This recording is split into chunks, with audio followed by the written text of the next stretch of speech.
So you also think it's important for brows to fade, what, about 50%? That was one of the things I think you wanted to talk about, why it's important for brows Yeah. to be 50% faded. Yes, that's correct. Well, with hair strokes especially, the base has to be light in order for us to use the same color again for that annual touch-up.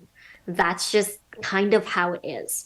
So I had used LI pigments in the beginning of my career, and then I started to use carbon pigments the last 3 years. And what I was starting to notice was that I was using carbon pigments the same way that I was using or iron oxide pigments. So what I was doing was I was oversaturating with my carbon because I was not taught properly how carbon pigments were going to heal. Mm-hmm. I didn't know I had to undersaturate for carbon pigments for it to heal the same way as my iron oxides. I didn't know that. There was no formal education that Right. I knew of that talked about exactly how to use carbon pigments. Everyone had to figure it out on their own. So, what was generally happening was that I was saturating my hair strokes the exact same way that I was doing with my iron oxides. And what ended up happening was 2 years later, they'd come back and their hair strokes are fully saturated still, as in they're fully there. They didn't fade. The only thing that happened was they turned gray. Right. And at that point, like the shape is still there, the hair strokes are still there. It's just gray. Now what do we do, right? Now Now they're you, fully saturated. yeah, so now you have to color correct your own work, right? Exactly. Now Yeah, I'm fixing all the right. damn time. And that was just so difficult as a artist because now we have to figure out new ways in what are we going to do to fix and make this client happy again because gray brows is not ideal. And what I was starting to notice with some of my clients was that blondes, especially for blonde clients, it didn't matter their skin type. If they had blonde hair, their eyebrows were fading darker rather than lighter. And that was a huge problem for us with our pigments that we had been using that were carbon. And so now we learn through experience that if someone's blonde, I am not going to be pulling out my carbon pigment because as it fades more gray. And gray looks darker, especially for blonde clients. Yeah. And so now we are pulling out our iron oxide pigments, especially when it comes to blondes, because yeah, it's just fading darker. And so, like you said, what your question was, do you wait till they're faded? The answer is yes, because with iron oxide pigments, they fade within that 1 to 2 year range. They fade at least Yeah. 50%. And so the color is 50% lighter. And so when they come back at that 1 year, I can actually take the exact same color that we had done before and tattoo it right over top. And it's going to make a difference because the base is lighter. Right. But when the base is not light enough and the base is the same color as the target color, what ends up happening is that when I tattoo the two on top of each other, is that it just expands. It doesn't make the hair stroke more crisp. It doesn't make it darker. It just expands in size, and then So, eventually they just turn to a powder brow. yeah, I was gonna say the stroke starts to get a little bit wider and more blurry, correct? Yeah. Exactly. If the base is not light enough. Right. Right. Yeah, that's really Mm-hmm. interesting. And you had to go through all these struggles all on your own through Oh, you experience. struggle. Through Yeah. experience, yes. And that's why we do teach with, inorganic, I mean, sorry, iron oxide pigments. We teach with them because even as an experienced artist now, I still use the Monica Ivani pigments. I love them. They heal amazing. They work great. And then I'll use some of the ungray or the gray vanish from the LI line to kind Mm-hmm. of mix in to make it warmer because some of her pigments are quite ash. Right. And so that makes it that variety of colors that I have that are a little bit more warm.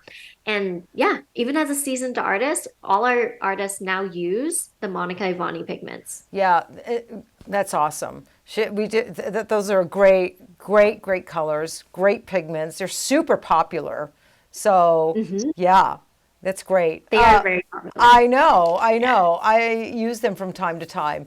But I'm such a, you get stuck on colors. Like I have my colors from the Aqua line. Like, oh my God, I would just die without them. I can't not use them.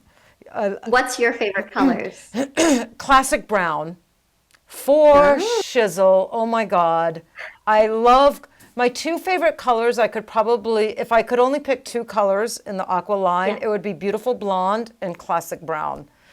Ah, Yeah, beautiful yeah. blonde is it's like a warm, but not too warm. It's just a little like right of neutral, like a little warm, but Yeah. it's like a deeper blonde, a little bit of darker, deeper blonde, and it's really opaque, and I love it. And then classic brown, it's not medium. It's darker than a medium, but it's not super dark. Hmm. And both are beautiful by themselves. But when I take those two colors and I start mixing them in different percentages, I get all these in between like tones. Yeah, Yeah. I just love those two colors. I love mixing them and yeah. But I love those two I love colors. beautiful blonde too. I love beautiful blonde. Yeah, It is great.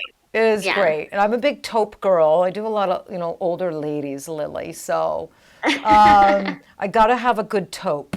So Yeah. I like the aqua taupe. What other color do I like? Oh, I like hazelnut. I'm a big hazelnut Oh yeah. girl. That's a good color. And I like ebony. I really like ebony brown for like my darker Ebony, ladies. yeah. I Yeah, like when I ebony. get really dark. So yeah, and I've been using them for years and years and years and years, years and years. But but we developed a loaded line, and I started out on actually organics in the beginning of my career. And Oh, yeah, I did. And for the first like 3 or 4 years, I used all organics. And then I started like you did. I started learning. I just started seeing like organics like turning gray rather quickly on certain skin types. Not on every skin type and not in every situation, but and I just started like writing notes and just gathering data and then I started learning. I took a color theory class and I learned about iron oxides. right. And it was a great class. And it was a class that didn't, put down organics or put down iron oxides. It was a class that really educated you on both and the Oh, value, wow. yeah, and the value of both. So I was really lucky to have that education early on in my career. And that's when I started using LI and I got some some iron oxides and whatnot. And I've been using both iron oxides and organics, ever since. So Mhm. yeah, so Wow. yeah, so I You got really lucky because you're the one who, brought iron oxide pigments to light for me, like to go through your color theory course and just the way you described ruddy skin, I was like mind blown. yeah, Ruddy right. skin. Well, Didn't even know I what that was. would you say that ruddy skin and that super pink? Maybe they're not quite ruddy, but my gosh, they're so pink, right? They're usually Yeah. fits one, fits twos, and that ruddy skin type. Those are the most challenging color wise. Those are the Yeah. most challenging, oh my gosh, because they pull so much gray. It's like they just add, it's like squeezing gray into your pigment cap, right? That's how I describe it. That's a good way to describe it. Yeah, that's really Yeah. good. So they Yeah, I really, love that. yeah, I think they put a lot of stress on pigments. They challenge our pigments, and so you gotta know color theory. You gotta know when to use modifiers, when to add a little yellow, when to add a little warmth, when not Mhm. to. Because we went through this period where when microblading first hit, what, 10 years ago, 8 years ago, everybody was getting gray. They were so afraid of the gray that Yeah. all the trainers were teaching students put a bunch of ungray in your pigment cap. So we Uh, were seeing people using 50% target color, 50% ungray. And so oh of my course, God. yeah. And so we went through this epidemic where everything was healing and turning orange. And of course, LI got blamed. And this was the first time we ever saw orange results in LI in the 25-year history of LI. And we were like, what is going on? All of a Yeah. sudden we're seeing all this orange, and we figured out it was just, in all the trainings, so you don't get gray, add a bunch of orange. And of course, that's, not all skin types need orange, and Yeah. certainly no skin type needs 50% orange, unless you're correcting, unless you're correcting an existing blue or gray eyebrow. So we had to Yeah. start re-educating, the industry on that. Like, stop abusing orange, stop abusing the warmth. You guys are like obsessed with it, and you're like way overusing it. So, not everybody agrees with me, and that's okay. But I always kind of took the opinion that I'd rather add less warmth. I always try to nail it, right? I always, like you and everybody else, I want to nail my color. So when I see them at the Yeah. follow-up, I don't have to adjust nothing. I nailed it. I'm super proud. It's like, yes, I nailed it. I write it right in my notes, exactly what I used on them, so I know for next time. But if I'm going to be off a little bit, right? If I'm working on somebody ruddy or somebody that's got some sun damage and I think they're going to pull ash, and Yeah. I have to add some gray vanish or ungray, I don't want to Yeah. add too much. I think it's better to have it heal, maybe not as rich as you wanted, maybe a little ashy, and have to add more at the follow-up than add too much at the initial procedure and then have your brows heal orange. And Okay. some people don't agree. Some people are opposite. Some people think, no, I'd rather my brows heal too warm, and then I have to tone down the warmth. But in order to tone down warmth, you have to introduce a whole brand new color. Yeah. Green, right? You have to Yeah. introduce a whole brand new color to the equation, green. So the way, I'm super analytical and I'm such a thinker. So I don't think we're better off having to introduce another whole color to the equation. So I am of the opinion I'd rather I didn't add enough warmth, and at the follow-up, no, they're not gray, but maybe a little ashy. I want them a little, I wish Yeah. they healed a little richer. I look at my notes and I'll add a little bit more warmth than I did at the initial procedure, and then they heal nice and rich and exactly what I wanted. That's how Mm-hmm. I like to work. But Mm-hmm. like I said, some people like to work the opposite, and I don't think any ways, one way's right or wrong. It's just which way works best for you. Yeah. And how much would you add for your first time trying it out?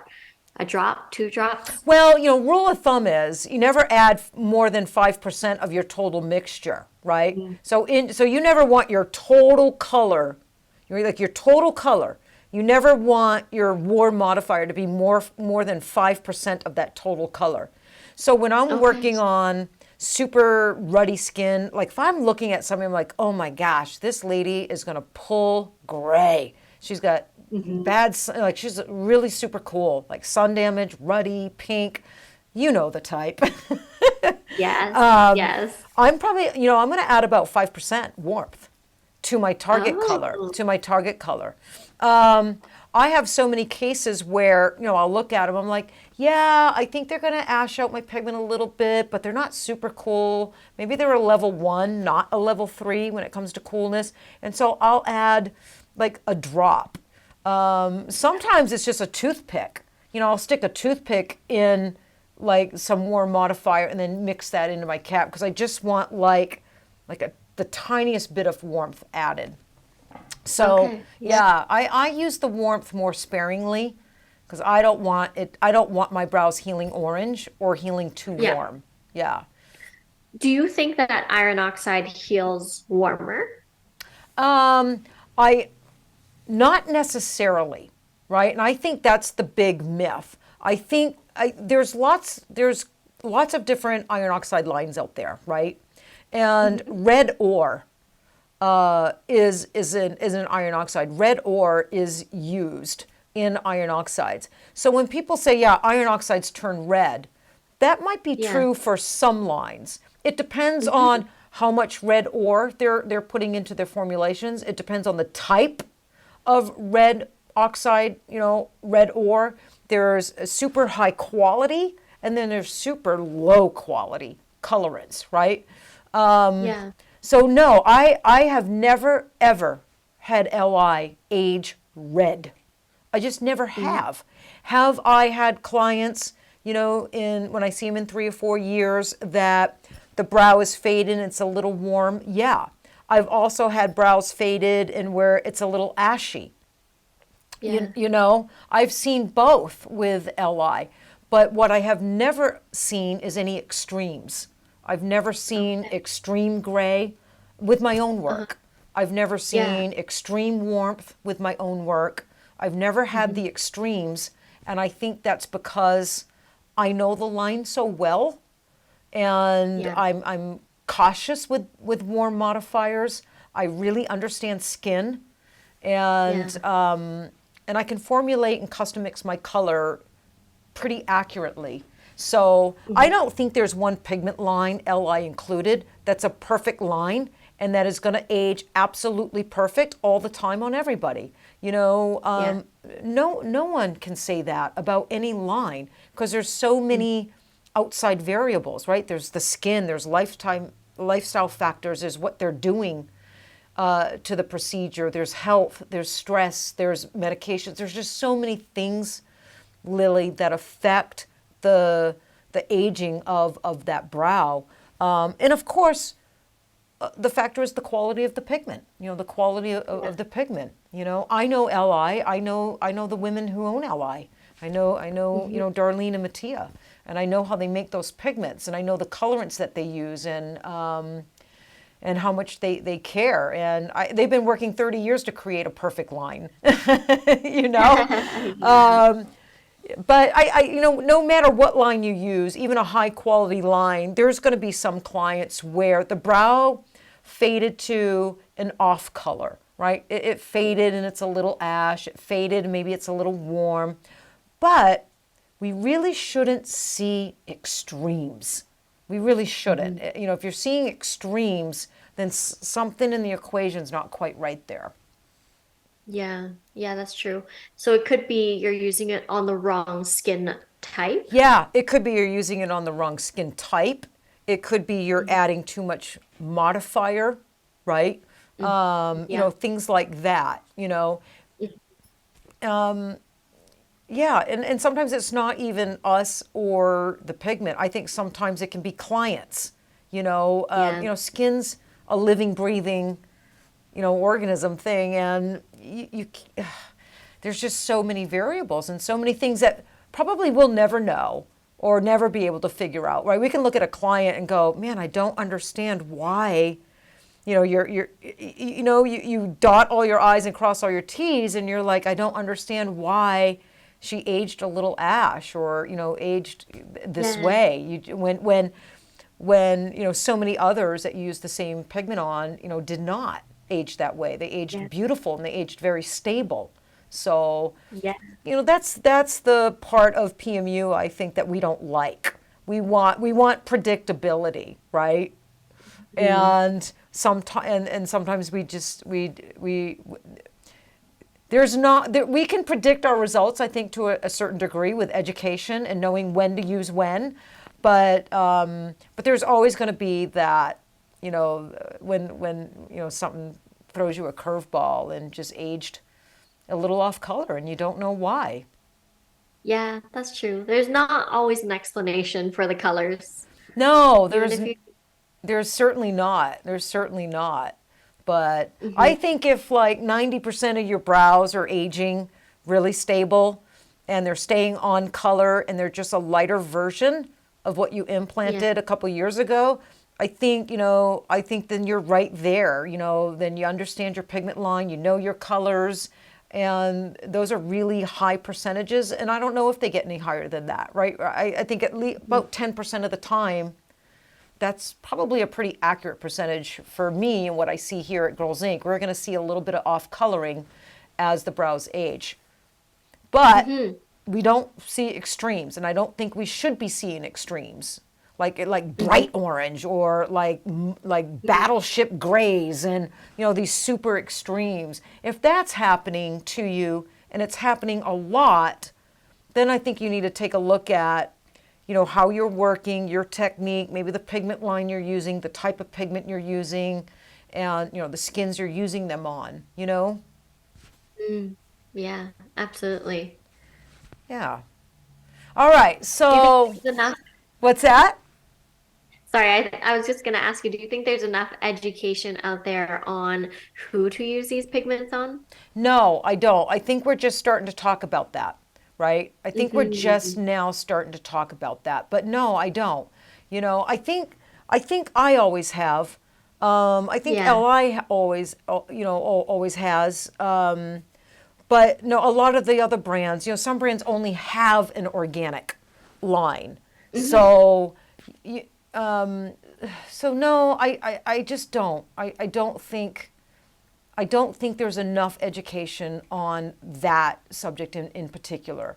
And I think there needs to be Yeah. more of it, right? I Yeah, think there needs to be more of absolutely.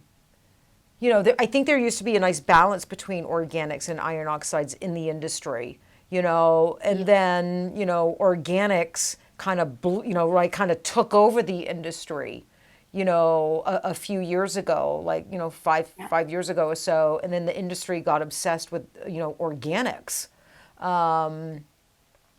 But it takes a while, Lily, I mean, like we have loaded and we have people misusing loaded.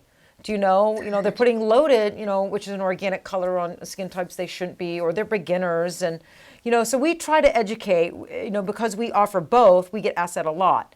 I do this and this and Mhm. this, I've been doing it 6 months, which line should I use? So, we educate when they come to us, but no, I think it's lacking education, but, it's getting better, Yeah. you Yeah, know? definitely. I agree. Yeah, it's definitely there's just a lot lacking There's a lot in the beauty lacking. industry. But I see it Yeah. starting to be talked about now, right? I see it Yeah. starting to be talked about, in the Hmm. Facebook groups, on some of the Instagram lives I've watched the past few months.